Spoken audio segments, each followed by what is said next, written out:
ధరణి తప్పుల తడక. ఇది అధికారంలోకి రాకముందు నుంచి కాంగ్రెస్ చెబుతున్న మాట. ఈ మాట అక్షరాల నిజమని నిరూపించే ఘటన ఒకటి తాజాగా వెలుగు చూసింది. ప్రభుత్వ భూములకే ప్రభుత్వం రైతు బంధు నిధులు అందిస్తోంది. రైతు బంధు ప్రారంభం నాటి నుంచి ఇదే తంతు నడుస్తోంది. వినడానికి ఇది చిత్రంగా ఉన్నా ఇది ముమ్మాటికి నిజం. గత ప్రభుత్వ హయాంలో భూ రికార్డుల ప్రక్షాళన ఎలా నడిచిందో చెప్పడానికి జస్ట్ ఇదొక చిన్న ఎగ్జాంపుల్.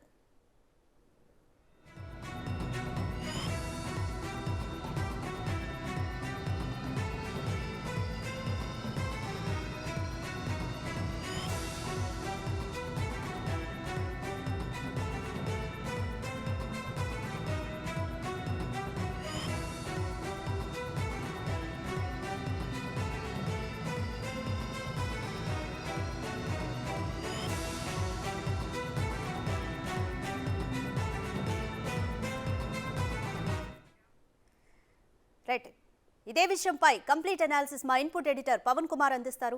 పవన్ కుమార్, చెప్పండి. కాంగ్రెస్ మొదటి నుంచి కూడా ధరణి తప్పుల తడక అని ఆరోపిస్తూనే ఉంది. దానికి ఇప్పుడు ఓఆర్ఆర్ భూములకి కూడా రైతు బంధు అందడం అనేది ఎలా చూడాలి? ఇది కంప్లీట్గా తప్పుల తడక అని నిరూపితమైనట్టేనా? ఏ విధంగా చూడాలి? రెండు కుటుంబాల మధ్య భూ వివాదంతో ఈ విషయం వెలుగు చూసింది. గట్కేసర్ మండలంలో ఈ ఘటన చోటు చేసుకుంది. ఎప్పుడో 2020లో మృతి చెందిన రైతు పేరిట మరోసారి పట్టాదార్ పాస్బుక్లు మంజూరు కావడం, వాటికి సంబంధించిన రైతు బంధు ఆ రైతు పేరు మీద పడుతుండడం కొంత ఆశ్చర్యాన్ని కలిగిస్తుంది. వాస్తవానికి రైతు బంధు అంతా కూడా తప్పుల తడక, కేవలం ఒక కుటుంబం లబ్ధి పొందడం కోసమే ఈ ధరణిని తీసుకొచ్చారంటూ పెద్ద ఎత్తున కాంగ్రెస్ పార్టీ ఆరోపణలు చేస్తుంది.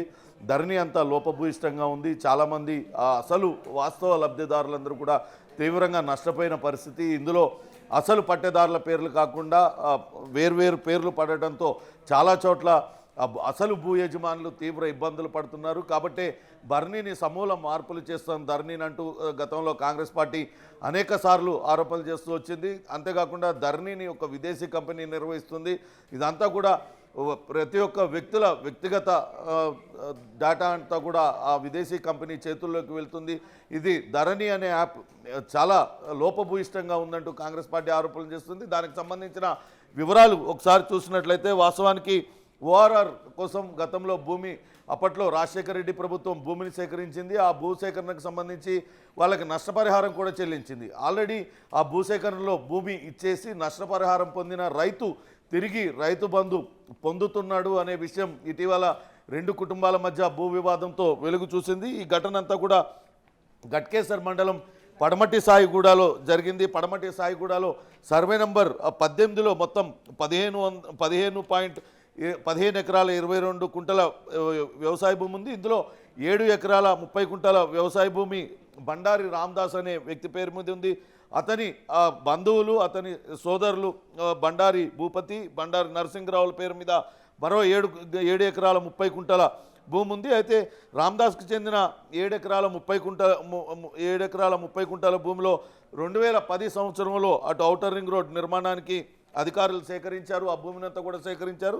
దానికి సంబంధించి 2010 అక్టోబర్ 30న రామదాస్కు ప్రభుత్వం 66 లక్షల రూపాయలను నష్టపరిహారంగా చెల్లించింది. అలా చెల్లించినట్లు రెవెన్యూ రికార్డుల్లో కూడా నమోదైంది. కానీ రెవెన్యూ రికార్డుల్లో రైతుగా అతని పేరే ఇంకా కొనసాగుతుండడంతో తిరిగి అతనికి పట్టాదార్ పాస్బుక్లు జారీ చేసేశారు. బండారి భూపతి నర్సింగ్కి చెందిన స్థలం నుంచి 31 కుంటల భూమిని ఓఆర్ఆర్ కోసం సేకరించారు. కానీ ఆ సేకరించిన భూమికి ఇంతవరకు ఎటువంటి నష్టపరిహారం చెల్లించలేదంటూ బాధితులు చెప్తున్నారు. కానీ బండారు రామదాస్ 2020లోనే ఆయన నవంబర్లో మృతి చెందారు. ఆయన మృతి చెందిన తర్వాత 3 ఏళ్ల తర్వాత 2023 ఆగస్టు 8వ తారీఖున ఆయన పేరు మీద ధరణి పట్టాదార్ పాస్బుక్ జారీ అయింది. అసలు మరణించిన వ్యక్తి పేరు మీద పట్టాదార్ పాస్బుక్లు ఎలా జారీ అయ్యాయి అనేది ప్రశ్నార్థకంగా ఉంది. ఈ బండారు రామదాస్ కుమారుడు మహేష్ బీఆర్ఎస్ నేతగా చలామణి అవుతున్నారు. మొన్నటిదాకా అక్కడ మంత్రిగా పనిచేసిన మల్లారెడ్డి అండదండలతోనే ఆయన ఈ రకంగా పట్టాదార్ పాస్బుక్లో చనిపోయిన తన తండ్రి పేరుని వచ్చేలా ఒత్తిడి తీసుకొచ్చారు అధికారుల మీద. ఇప్పుడు మహేష్ ఏదైతే సర్వే నెంబర్ 18లో మిగిలి ఉన్న బండారు భూపతి నరసింహరావులకు చెందిన భూమి తనదేనంటూ ఆ భూమిలోకి అడుగుపెట్టడంతో ఆ రెండు కుటుంబాల మధ్య వివాదం రేగింది. అంతేకాకుండా ఇదే సర్వే నెంబర్లో గతంలో బండారు భూపతి, బండారు నరసింహరావు కుటుంబం దగ్గర నుంచి వాళ్ళకున్న 7 ఎకరాల భూమిలోంచి దాదాపుగా 3 ఎకరాల భూమిని సీఎం రేవంత్ రెడ్డి కుమార్తె నైమిషారెడ్డి వాళ్ళ కుటుంబ సభ్యులు కూడా కొనుగోలు చేశారు. ఆ భూమిపైన కూడా తనదే హక్కంటూ మహేష్ అనే ఆరోపణలు చేస్తూ మహేష్ ఆ భూమిపైన కబ్జాకి ప్రయత్నించాడు. దాంతో భూపతి నరసింహరావు ఇద్దరు కూడా మహేష్ పైన అటు గట్కేసర్ పోలీస్ స్టేషన్లో ఫిర్యాదు చేశారు. ఫిర్యాదు అందుకున్న పోలీసులు అసలు ఎప్పుడో మరణించిన వ్యక్తి పేరు మీద 2023లో పట్టాదారు పాస్బుక్లు ఎలా మంజూరు అయ్యాయంటూ పోలీసులు అవాక్కయ్యారు. మొత్తం మీద ధరణి అనేది అసలు ధరణిలో పారదర్శకత లోపించింది, ధరణి అంతా కూడా తప్పుల తడక అని కాంగ్రెస్ పార్టీ చేస్తున్న ఆరోపణలకు తిరిగి మరోసారి ఈ ఉదంతం నిజమేననేటట్లు రుజువు చేస్తుంది. అయితే ఈ విషయం పైన గట్కేసర్ తహసీల్దార్ కృష్ణ కూడా స్పందించారు. ఆయన ఈ సర్వే నెంబర్ 18లో బండారు రామదాస్ చెందిన భూమిని ఔటర్ రింగ్ రోడ్ కోసం సేకరించినట్లు రికార్డుల్లో ఉంది. కానీ 5 ఎకరాల 8 కుంటలు ఆయన పేరు మీద ఉన్నట్లుగా పట్టాదారు పాస్బుక్లు ఎలా జారీ అయ్యాయి తనకు తెలియదు. తాను ఈ విషయమై కలెక్టర్కు నివేదిక ఇస్తానంటూ చెప్పారు. మొత్తం మీద ఈ విషయం ఇప్పుడు హాట్ టాపిక్గా మారింది. 2010లోనే సేకరించిన భూమికి 2010లోనే నష్టపరిహారం పొందిన భూమికి అప్పటి నుంచి కూడా రైతు బంధు ఏ రకంగా తీసుకుంటున్నారు, మరణించిన వ్యక్తి పేరు మీద తిరిగి పట్టాదారు పాస్బుక్లు ఏ రకంగా రెవెన్యూ అధికారులు మంజూరు చేశారు అంటే అక్కడ ఉన్న స్థానిక నేతలు ఏ రకంగా రెవెన్యూ అధికారులపైన ఒత్తిడి తీసుకొచ్చి పేర్లు నమోదు చేయించారనేది తెలుస్తుంది. మొత్తం మీద ఈ వ్యవహారం పైన పూర్తి స్థాయి దర్యాప్తు చేయాలంటూ బాధితులైతే కోరుతున్న పరిస్థితి ఉంది. అటు బండారి భూపతి నరసింహరావు వీళ్ళిద్దరు కూడా పెద్ద ఎత్తున ఆరోపణలు చేస్తున్నారు.